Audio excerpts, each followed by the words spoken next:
주신 하나님의 말씀은 고린도후서 3장 4절에서 18절까지의 말씀입니다. 고린도후서 3장 4절에서 18절까지 말씀, 신약성경 289쪽에 있습니다.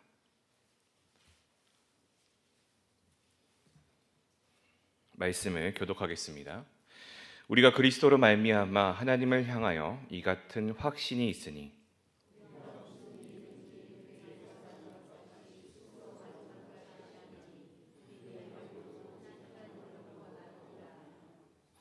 그가 또한 우리를 새 언약의 일꾼 되기에 만족하게 하셨으니 율법 조문으로 하지 아니하고 오직 영으로 함이니 율법 조문은 죽이는 것이요 영은 살리는 것이니라.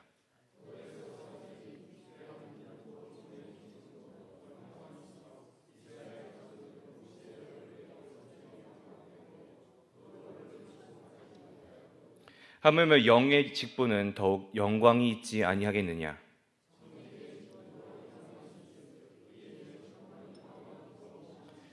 없어질 것도 영광으로 말미암았은즉 길이 있을 것은 더욱 영광 가운데 있느니라. 아이고. 네, 제가 읽어야 될 부분이었었죠. 네, 우리가 이같이 소망이 있으므로 담대히 말하노니 제가 읽겠습니다. 우리는 모세가 이스라엘 자손들에게 장차 없어질 것의 결국을 주목하지 못하게 하려고 수건을 그 얼굴에 쓴 것 같이 아니하노라.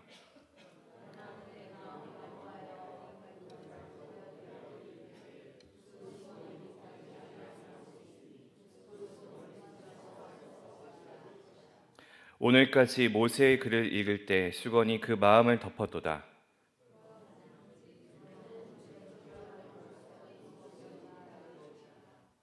함께 읽겠습니다. 주는 영이시니 주의 영이 계신 곳에는 자유가 있느니라. 다 수건을 벗은 얼굴로 거울을 보는 것 같이 주의 영광을 보매 그와 같은 형상으로 변화되어 영광에서 영광에 이르니 곧 주의 영으로 말미암음이니라. 아멘. 자, 기도하고 말씀 전하도록 하겠습니다. 사랑과 은혜가 풍성하신 아버지 하나님 감사합니다. 점점 따뜻해지는 이 날씨 안에서 하나님께서 우리를 인도하시고 또 주님을 만나기 위해, 주님의 말씀을 듣기 위해 이 자리에 다 나온 여러 성도님들, 우리 주님의 권속들이 있습니다. 하나님 이들을 축복하여 주시고 은혜 베풀어 주셔서 정말 하나님이 이들에게 말씀하고자 하시는 것을 듣게 하여 주시고 사람의 마음이 드러나거나 사람의 욕망이 드러나는 것이 아니라 오로지 아버지 하나님의 영광이 드러나는 우리의 예배가 되도록 주님 인도하여 주시옵소서. 우리가 영과 진리로 주님 앞에 나아오게 하여 주시고 우리가 가지고 있는 사람의 연약한 모습들은 이 시간 주님께서 감추어 주시며 오로지 아버지 하나님의 은혜가 주님의 사랑이 드러나는 이 시간 되도록 하여 주시옵소서. 주님께서 말씀하시면 우리가 듣겠습니다. 감사드리며 살아계신 예수 그리스도 이름으로 기도합니다. 아멘. 옛날에 이제 2000년도 더 전에 플라톤이라는 한 철학자가 있었습니다. 그 사람이 사람들이 어떻게 세상을 이해하고 있는지에 대해서, 진리를 어떻게 알게 되었는지에 대해서 설명하기 위해서 하나의 비유를 만들어 냈습니다.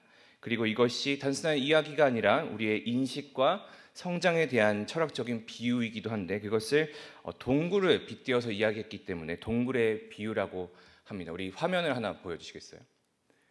더 앞에인 것 같은데, 네, 이 그림입니다. 깊은 동굴 안에 사람들이 살고 있는데 이 사람들이 어렸을 때부터 줄에 묶여서 정면만 바라보면서 살아올 수밖에 없었던 거예요. 그래서 머리를 돌리거나 몸을 돌릴 수가 없고 그저 앞에 있는 벽만 보게 되는 상황인 거죠. 이쪽에 보여지는 벽 뒤에 있는 사람들의 모습을 보시면 될 것 같습니다. 그리고 그들 뒤에는 불빛이 있고 그 불빛 앞에서는 누군가가 인형이나 물건들을 움직이고 있죠. 그리고 이 물체들이 사람들이 보는 벽에 그림자로 비춰지게 되는 겁니다. 그리고 이 동굴 속 사람들은 이 그림자만 보아왔기 때문에 평생 동안 그렇게 살아왔기 때문에 세상이란 이렇게 되어 있는구나, 이 그림자가 진짜 세상이구나 라고 믿게 된다는 것이죠. 그런데 어느 날 한 사람이, 그들 중에서 한 명이 묶인 줄이 풀려가지고 동굴 밖으로 나가게 된 거예요. 그리고 시간이 지나면서 처음에는 햇빛이 너무 강해서 아무것도 보지 못했지만 점점 시간이 지나가면서 진짜 사물들, 진짜 사람, 나무, 사람, 해를 보게 된 거죠. 그리고 깜짝 놀라게 됩니다. 내가 지금까지 본 것은 그림자였고, 그리고 진짜 세상은 이 밖에 있었구나라는 거죠.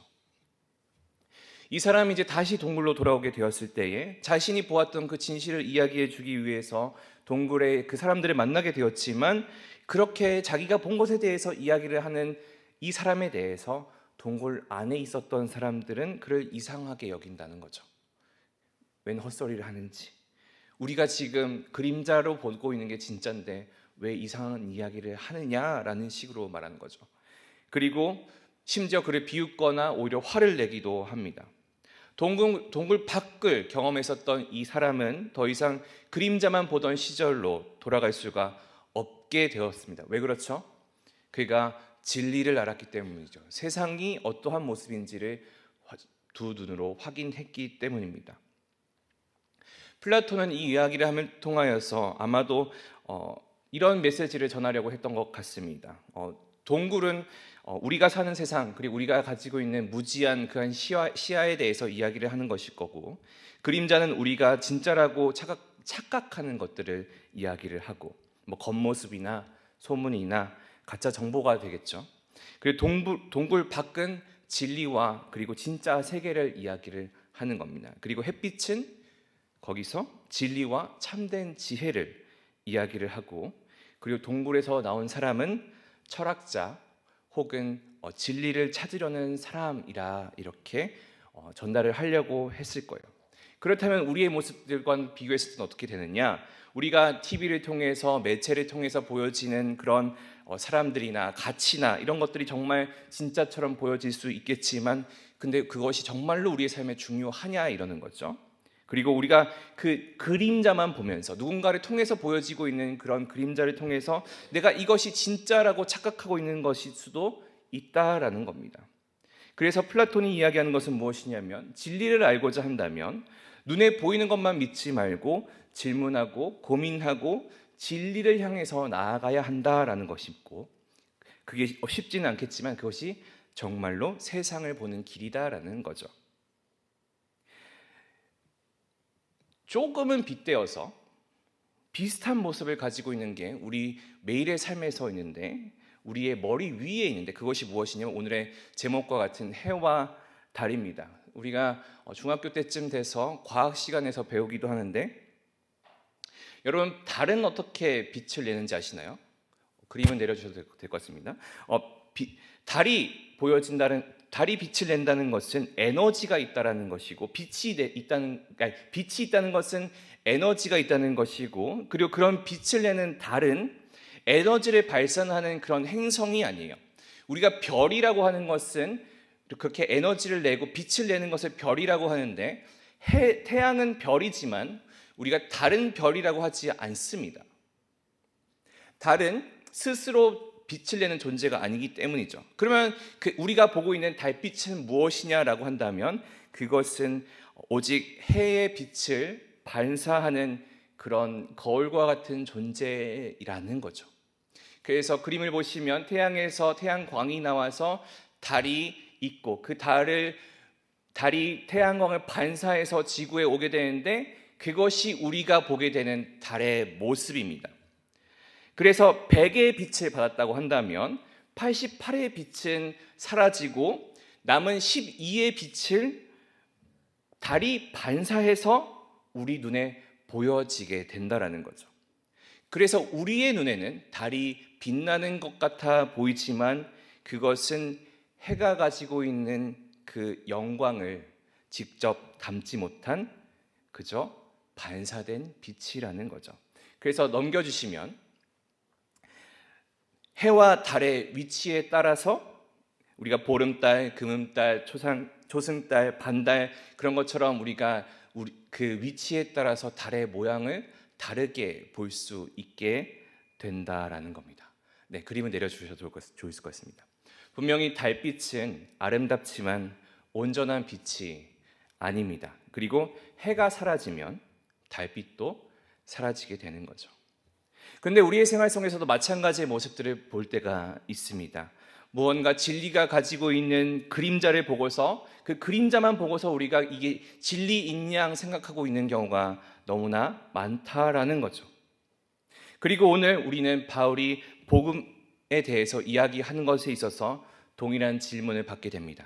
우리는 달빛만, 그 그림자만 보게 되는 신앙을 하고 있는 것은 아닌가? 아니면 우리는 정말로 햇빛을 바라보는 신앙생활을 하고 있느냐라는 거죠. 다시 말해서 우리가 정말로 진실된 진리를 바라보고 있는 것인지, 아니면 누군가가 해석하거나 그 진리를 반사시켜서 진리의 일부만을 보면서 이게 진리인 양 우리가 살아가고 있는지, 그것을 물어본다라는 것이죠. 이 질문에 있어서 우리가 어떠한 답을 낼 수 있는지, 그리고 무엇을 우리가 보아야 하는지에 대해서 함께 살펴보기를 원합니다. 바울은 이렇게 이야기합니다. 오늘 본문 4절인데요. 우리가 그리스도로 말미암아 하나님을 향하여 이 같은 확신이 있으니. 바울은 자신이 확신을 가지고 있다고 이야기를 합니다. 그런데 이 확신이 어떠한 확신이냐면은 자신에 대한 확신이 아니라 그리스도를 향한 확신입니다. 그리스도를 통한 확신인 거죠. 우리가 잘 알기로 바울은 자기가 너무나 가진 것이 많은 사람이었습니다. 사람들의 평가에 있어서 참 보기 좋았던 사람이었죠. 아는 것도 많고 그만큼의 능력도 있었고 이루어낸 것도 많았습니다. 그렇기에 그가 담대함을 가지고 나아갈 수 있을 만한 충분한 이유가 있었지만, 그런데도 그 상황에서 자신이 가지고 있는 담대함의 근원이, 이 확신의 근원이 스스로에게 있다라고 하지 않는 거죠. 바울은 이 말을 통하여서 우리가 우리의 능력으로 하나님 앞에 당당하게 설 수가 없다라는 것을 이야기를 하고 있습니다. 그렇다면 우리의 담대함이 어디서 오느냐? 그 담대함은 우리 자신이 아니라 그리스도를 통한 하나님의 부르심에서 나타난다 이야기를 하는 거죠. 우리가 가지고 있는 그 인간의 한계를 깨닫고, 그리고 하나님의 그 전능함 속에서 그의 능력이 드러나는 거다라는 게 바울이 이야기하고 있는 이 내가 확신을 가지고 이야기한다라는 것에 있는 것입니다. 바울은 이어서 우리의 만족은 하나님으로부터 나는 것이다 라고 이야기를 합니다. 우리가 가질 만족은 다른 것에 있다라는 것이 아닌 거죠. 분명히 우리가 살아가면서 우리를 만족시킬 만한 수많은 것들이 있죠. 돈과 명예와 여러 가지 요소들, 큰 집, 이런 것들이 다 될 수 있겠지만 나는 그것에서 만족을 얻지 못한다라고 말하는 거죠. 그렇다고 내가 다른 자격이 있어서 이렇게 이야기하는 것도 아니지만, 오직 능력은 하나님으로부터 온다고 이야기를 하죠. 바울이 이야기하는 이 모습은 거짓 겸손도 아니고 오직 하나님의 은혜로 주어진 실제적인 능력이었습니다. 그리고 결정적인 선언을 합니다. 우리 6절을 한번 같이 읽어보겠습니다. 시작. 그가 또한 우리를 새 언약의 일꾼 되기에 만족하게 하셨으니 율법 조문으로 하지 아니하고 오직 영으로 함이니 율법 조문은 죽이는 것이요 영은 살리는 것이니라. 하나님께서 바울을 새 언약의 일꾼으로 세우셨습니다. 이게 왜 이렇게 새 언약의 일꾼을 세웠다라고 이야기를 할 수 있냐면, 그것은 고린도후서 2장에 나와 있는 내용들 때문인데, 고린도후서 2장 15절 16절 이렇게 되어 있습니다. 우리는 구원받은 자들에게나 망하는 자들에게나 하나님 앞에서 그리스도의 향기니, 이 사람에게는 사망으로부터 사망에 이르는 냄새요 저 사람에게는 생명으로부터 생명에 이르는 냄새라. 누가 이 일을 감당하리요? 라고 이야기를 하였죠. 그리고 이 일을 감당하는 사람이 누구다? 바울이다라는 겁니다. 그리고 새 언약의 일꾼으로서 그가 하는 것은 무엇이냐면 율법 조문은 죽이고 영을 살리는 일입니다. 율법 조문이라고 말하는 것은 돌에 새겨진 율법에 대해서 이야기를 하는 거예요. 그것은 뭐죠? 십계명이라고 우리가 이야기할 수도 있겠고, 이스라엘 사람들이 지키고 있는 그 율법, 규칙들을 의미하고 있습니다. 그런데 이 율법들은 분명하게 기준을 보여주고 있지만 죄를 해결하지는 못해요. 이게 외적인 기준이 되어질 수는 있겠지만 그것을 우리 마음을, 우리 내면으로부터 변화를 시켜서 우리가 죄에서 멀어지게 해주는 것은 아니라는 거죠.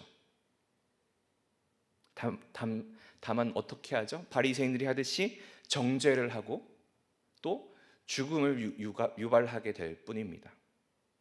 그런데 우리에게 주어진 것이 무엇이다라고 이야기를 하는 거죠? 이 율법이 아닌 영이 우리에게 주어졌다라고 이야기합니다. 이 영이라는 것은 성령을 의미해요. 성령은 우리를 새롭게 하여서 율법을 넘어서는 생명의 삶에 살아갈 수 있도록 하는 거죠. 율법은 어떠하죠? 기준을 제시하지만 그것을 우리가 순종하게 하는 능력을 주어주지는 않습니다. 그러나 성령은 우리 내면에서부터의 변화를 일으켜서 우리에게 생명을 가져다 주게 되죠. 그래서 바울은 이전 것을 버리고 새 언약을 붙잡을 것을, 새 언약, 성령을 붙잡을 것을 말하고 있습니다. 이전 것을 버리고 영을 붙잡는 것, 그것이 오늘 본문을 통해서 바울이 이야기하고 있는 새 언약이죠. 따라서 우리가 해와 달의 개념으로 이것을 설명을 해본다면 달빛은 율법의 빛이죠. 그리고 햇빛은 어떤 빛? 영의 빛이 되겠습니다. 성령의 빛이 되겠죠. 율법은 그 빛을 통하여서 우리의 죄를 드러내지만 우리를 살려내지는 못합니다. 그러나 성령은 성령의 빛을 통하여서 우리에게 생명을 주시죠. 바울은 모세의 사역을 7절을 통하여서 죽게 하는 율법 조문의 직분이라고 이야기를 합니다. 그것을 좀 쉽게 이야기하면 죽음의 직분이라고 이야기를 할 수 있겠죠. 이러한 죽음의 직분, 죽음의 사역도 모세가 하나님을 대면하고 나올 때 그의 얼굴이 어떻게 되었다라고 이야기를 하죠. 너무 빛이 났다고 이야기를 합니다. 그리고 그것을 보고 이스라엘 사람들이 두려웠다고 이야기를 하죠. 그래서 모세가 무엇을 했죠? 그 얼굴에 수건을 뒤집어 쓰는 일이 되었습니다. 그러나 이 빛이 시간이 차차 지나가면서 없어지게 되고 이 모세는 수건이 더 이상 필요 없게 되었을 거잖아요. 율법은 그때 모세는 하나님을 만나 율법을 받았죠. 율법은 거룩했지만 그것만으로 생명을 주지는 못했습니다. 율법은 죄를 드러내고 정죄하고 결국엔 죽음을 가져오게 되었었죠. 그런데 이런 상황에서 이런 것에 대해서 바울이 선언하게 됩니다. 8절과 9절인데요. 하물며 영의 직분은 더욱 영광이 있지 아니하겠느냐.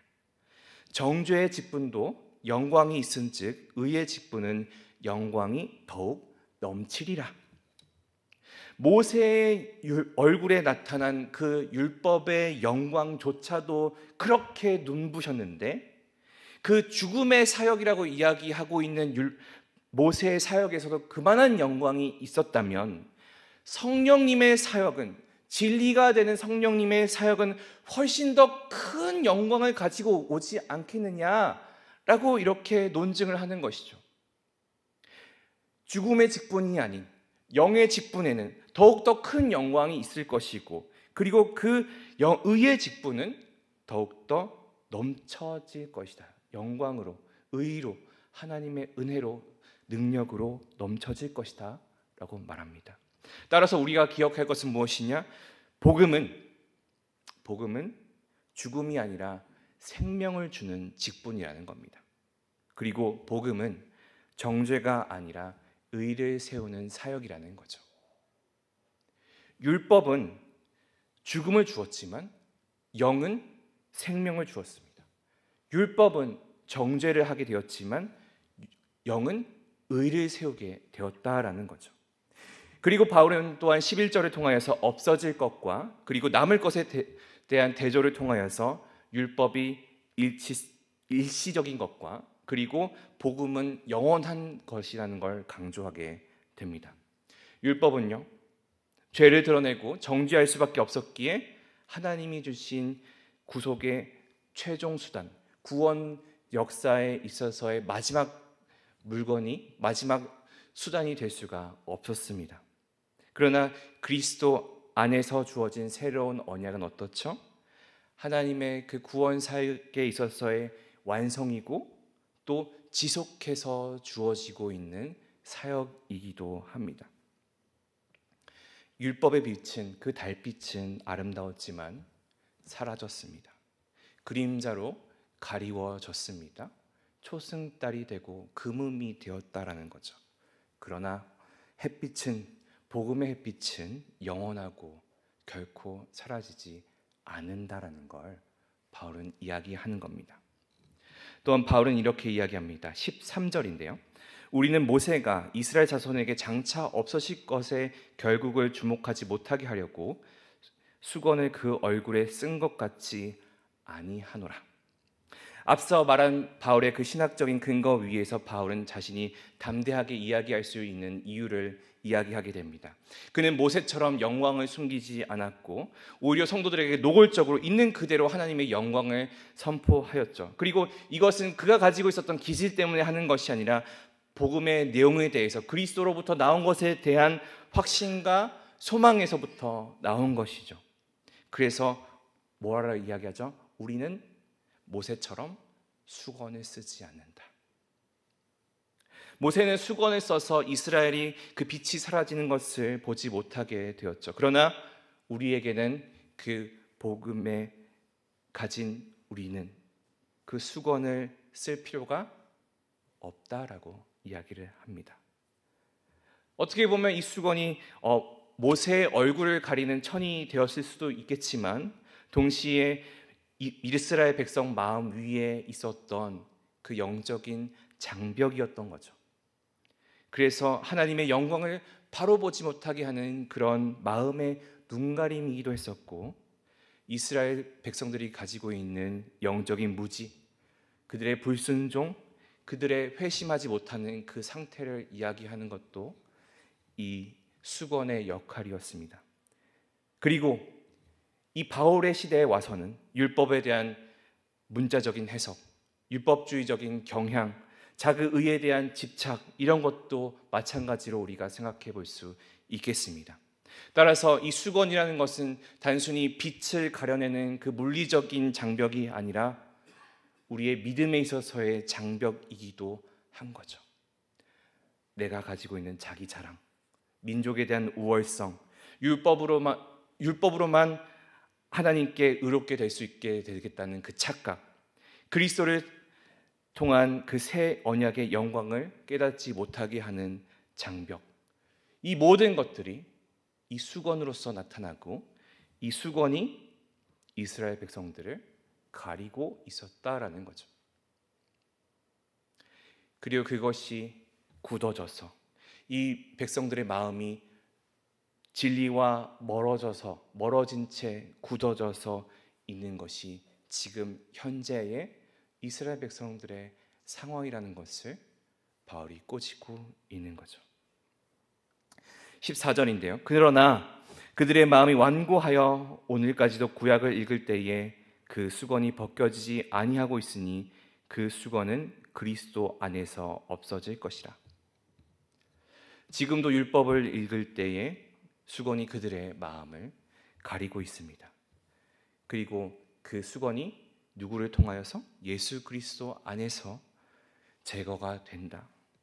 그리고 주님께로 돌아오면 수건이 벗겨진다라고 계속해서 바울이 이어서 이야기를 하고 있습니다. 예수 그리스도의 복음은 이 수건을, 우리가 가지고 있는 장벽들을 벗겨내는 능력을 가지고 있습니다. 그리고 더 이상 우리가 율법, 이 그림자, 이 달빛을 보는 존재가 아니라 이제는 그 진리를, 복음의 실체를, 그리고 햇빛을 직접 보게 되는 그런 자들이 된다라는 거죠. 이어서 바울은 이야기합니다. 17절인데요. 주는 영이시니 주의 영이 계신 곳에는 무엇이 있다? 자유가 있느니라. 여기서 바울은 성령과 주를 동일시하게 됩니다. 그리고 성령이 역사하시는 곳에는 이 가리개, 이 수건이 없어지게 되고 자유가 있다고 선언을 하게 되는 거죠. 우리가 하나님 앞에서 담대하게 나아갈 수 있는 이유, 우리가 복음의 진리를 거리낌 없이 선포할 수 있는 자유가 여기서 나타나게 되는 것입니다. 그러기에 율법이 가지고 있는 이 사람을 억압하는, 이거 정죄하게 되는 것과는 본질적으로 다르다라는 거죠. 성령이, 하나님의 영이 우리에게 오시게 되면 우리에게는 더 이상 그 수건을 쓸 필요가 없게 되는 겁니다. 그리고 우리는 무엇을 볼 수 있다? 진리를 볼 수 있다. 햇빛을 볼 수 있다라는 거죠. 그리고 그 빛을 보면서, 그 영광을 바라보면서 우리의 삶도 점점 변화하게 됩니다. 우리 3장 18절을 한번 같이 읽어보겠습니다. 우리가 다 수건을 벗은 얼굴로 거울을 보는 것 같이 주의 영광을 보매 그와 같은 형상으로 변화하여 영광에서 영광에 이르니 곧 주의 영으로 말미암느니라. 영광에서 영광으로, 주의 영으로 말미암는다라고 이야기를 하고 있습니다. 바울은 자신뿐만 아니라 성도 모두를 포함하여서 이 가리기 없는 얼굴, 이 수건을 벗은 얼굴로 주의 영광을 거울처럼 바라보게 되며 그 영광으로 점진적으로 변하게 된다라는 걸 이야기를 하고 있어요. 그래서 성령의 그 능력을 통하여서 우리 마음속부터 시작된 그 변화가 점점 일어나게 된다라는 것이죠. 그 변화가 더욱더 주님을 닮아가는 변화를 우리를 성화라고 하는데, 우리가 이 빛을 보게 됨을 통하여서, 이 진리를 알게 됨을 통하여서 우리 마음속에서 더욱더 자라나는 그 영광을 볼 수 있게 된다는 거죠.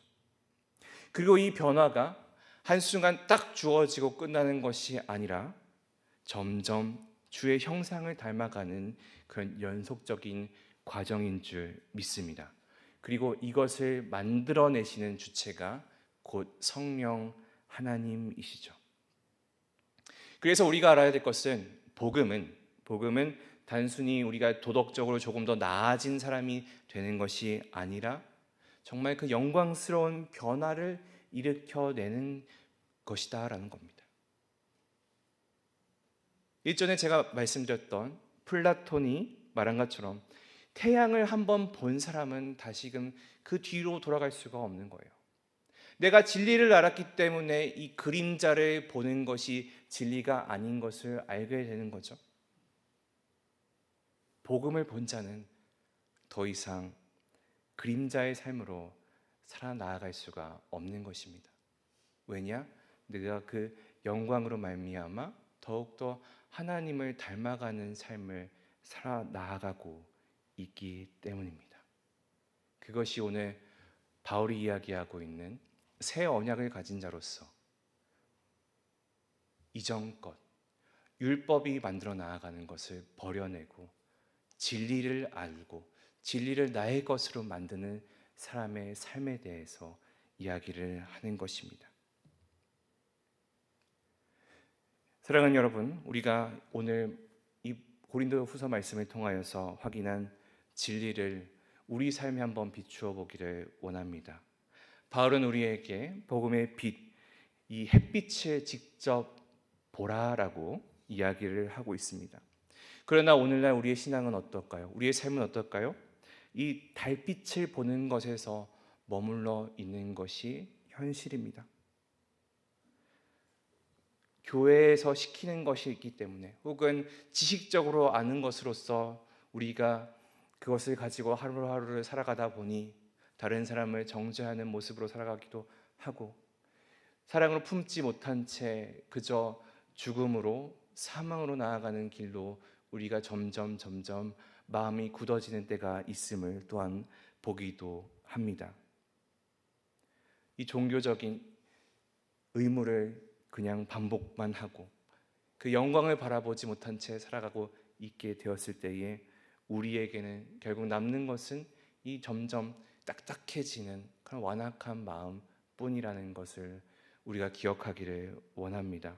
그렇게 되었을 때는 정말로 우리 마음속에 진리가 무엇인지에 대해서 이야기를 해주는 사람들이 있고, 그것을 깨달을 만한 그런 기회가 있어도, 진리를 이야기를 해주는 사람이 있어도 우리가 그 사람들을 배척해 나아가는 때가 있을 수 있다라는 게 오늘 같이 함께 나누었던 이 동굴의 비유와 마찬가지이지 않을까 생각을 합니다. 따라서 우리의 스스로 한번 돌아보기를 원합니다. 나는 내 삶의 어떤 부분에서 아직도 수건이 내 얼굴을 가리고 있는지, 여전히 달빛처럼 반사된 빛으로 내가 그 빛을, 그 반사된 그림자를 가지고 의존하면서 살아가는 것은 아닌지, 아니면 햇빛, 그 복음의 생명력을 정말로 내가 직접 바라보며 그것을 나의 것을 만들며 그 영광을 안에서 내가 누리고 살아가고 있는지 말이죠. 복음은 우리를 그저 구원받은 사람으로서 머무는 것이 아니라, 복음은 우리를 거울처럼, 바울이 이야기했던 것처럼 거울처럼 반사체로 만들어서 우리가 이 땅에 어두운 곳을 비추어 나아가는 그런 빛을 전달하는 존재로 변화시키게 됩니다. 따라서 우리가 이 빛을 반사하는 자, 이 빛을 전달하는 자가 되어야 할 것입니다. 오늘 우리의 하루하루가, 우리의 일상과 우리가 맺어가는 그 관계들이 결정과 습관의 그 햇빛으로 우리가 살아가고 있는 건지 한번 돌아보고, 또 우리가 정말로 우리 눈앞에 우리 얼굴을 가리고 있는 이 수건을 벗고 내가 그 부르심을 받은 자로서, 이 새 언약을 붙잡은 자로서, 진리를 아는 자로서 내가 살아가고 있는지를 살펴보기를 원합니다. 나의 삶에서 이 복음의 빛을 우리의 눈으로 바라보고 그것을 나의 것으로 삼으며 그것을 내 옆에 있는 주님을 알지 못하는 자들에게, 또 주님을 안다 이야기하고 있지만 정말로 진리를 깨닫지 못하는 자들에게 그것을 전달해 나아가는 우리 모든 성도들 되기를 소망합니다. 기도하겠습니다. 사랑의 아버지 하나님, 우리의 눈을 열어주시고 우리가 더 이상 우리 얼굴 앞에 놓여있는 수건을 쓰지 않고 오로지 그 복음의 빛을, 그 햇빛을 바라보는 삶을 살아 나아가도록 인도하여 주시옵소서. 우리가 그 율법의 그림자, 달빛과 그림자에 만족하며 살아가는 것이 아니라 진리를 바라보며 진리를 내 것으로 삼으며 진리를 비추어 나아가는 자 되게 하여 주시옵소서. 주님, 그 빛을 직접 바라보게 하여 주시고 주님의 얼굴을 직접 대면하게 하여 주시고 성령을 통하여서 우리의 마음을 새롭게 하여 주셔서 날마다 예수 그리스도의 형상을 닮아 나아가는 자 되게 하여 주시옵소서. 감사드리며 살아계신 예수 그리스도의 이름으로 기도합니다.